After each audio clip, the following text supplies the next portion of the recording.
Hey guys, DVSGames here. Welcome to another video. So today I'm going to show you guys the team that I used to farm AXP for the Griffons in the 2A dungeons. Now at this point I'm actually just building up my first con, and I might not actually be building him, I might just use it for a skill up. I do have, as you can see here, I have got my shaman built.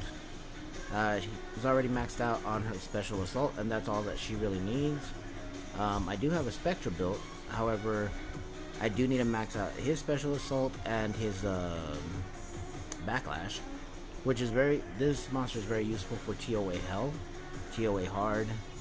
I believe that'll probably be your best bet to use him. You can use him in dragons as well, in a non-Trikaru team. And then Bernard, obviously I built a long time ago before I pulled the Kabila, but as you can see, again, not skilled up at all. His Tailwind is actually really cool. If you skill it up, it goes down. I think the way that it works is it's multiplicative, not additive. So you add, I think it's 4.5% to the attack bar increase, which is really good. Like, for a free-to-play monster that you're able to 2A and then get the additional 4.5% on the attack bar increase for your speed teams in the arena, I think it works out well.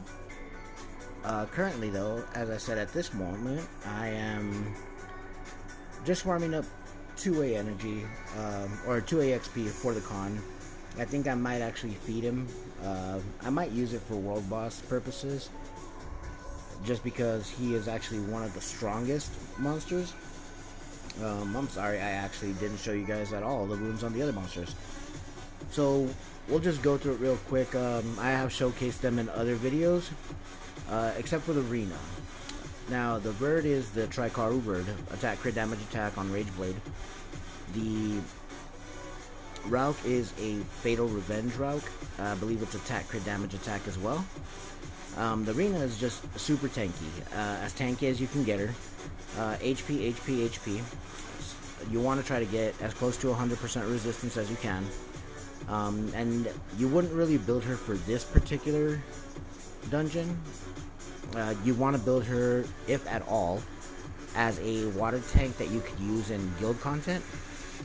Me particularly, I use mine against Dominic's just because her shield is strong enough to where it usually won't be blasted through, and she could tank the wind threats all day. In this particular dungeon, if Bernard happens to land the defense break, it does make it a little difficult, because then they're able to actually break through her shield. She's got 72% resistance, I think, and I guess, you know, that 15% that Bernard has is enough to make them actually get through it. But real quick, I'll just go through and show you guys the runes that she has. As I said, I use her in guild content, so she's on a destroy set, and will. She's actually got a defense slot 1, or slot 2, HP, and HP here. It's a really good at energy rune. I didn't really have a spot to put it, so it's on her. And her slot 1, 3, and 5 look like so. That's kind of why I justified going with the defense on slot 1 or on slot 2, just because I have really good substats in HP here, and here. As you can see, she's about 37k HP and a little over 1600 defense, so it's not horrible. And then the destroy is kind of helpful just because of the fact that it'll let you heal up a little bit. But as we're farming that particular dungeon, the only reason outside of the XP that you're trying to get is you're actually trying to get possibly Rage and Blade runes.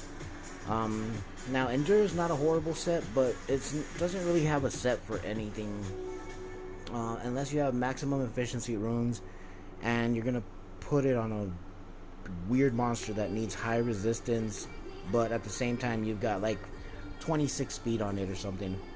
Nemesis is good for your Nemesis healers, so you can technically justify that you're running for 3 sets here. You're looking for Rage, Blade, and possibly Nemesis. In all reality, I would really recommend that you only farm Kharzan for your first set for Belager to make your BJ5 team. And as you can see here, we have enough to farm. We have enough to make about 25 runes. So let's just go ahead and take a look and see if we get anything that's slightly worthwhile. So out of all these, we got an energy rune. That's not useful. That could be useful. I mean, it's your basic 6-star energy rune, and in all reality, although you could use it at some point in time, it's not something I would keep. So we'll go ahead and sell those. And then, okay, whatever. Alright, and then we'll go ahead and run it again, and we'll see if we get anything here.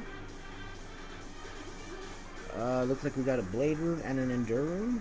The Blade rune is flat, so not a keep. And the Endure rune is an attack rune, which is again something that we really don't want on a Nemesis healer. We're looking for speed or HP slot 2 with a high speed potential substat. So for those, we didn't get anything, and we actually lost some. Let's see, what do we got here? Get 100, 125. All right, let's make 5 more.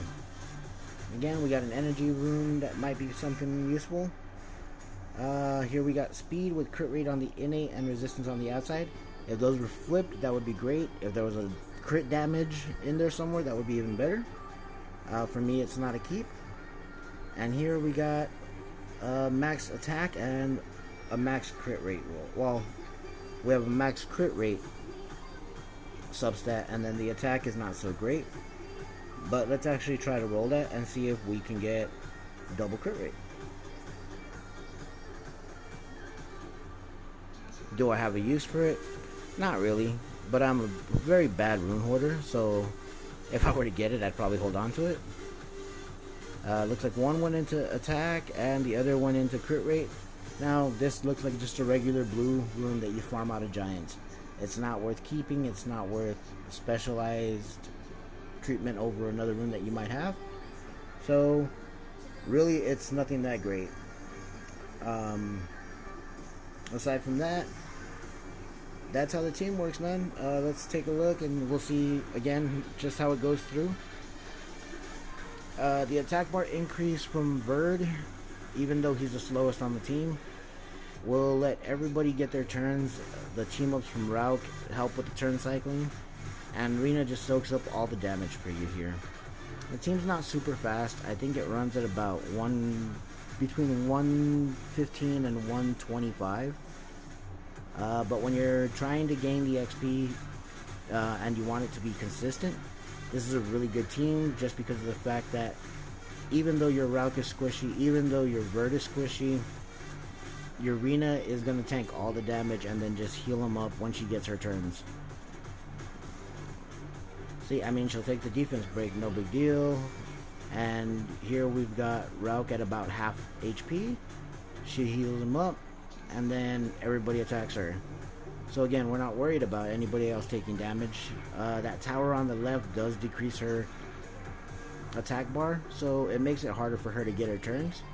But at the same time, because of the turn cycling from Verd and from Rauk, she'll eventually get it and heal Rauk back up. So anyway, man, thanks a lot. Thanks a lot for joining me, guys. I really appreciate it. This is just a short video. I'll have another one coming out soon that'll show you guys my team for Kharzan, the actual boss, so you can actually just farm the grinds and the runes that you need out of it. And as I said, you just want to do it until you get your first set for Belager. Once he's set up, you can really back off of it until you're trying to get ancient runes for like a really fat Lucian or something along those lines.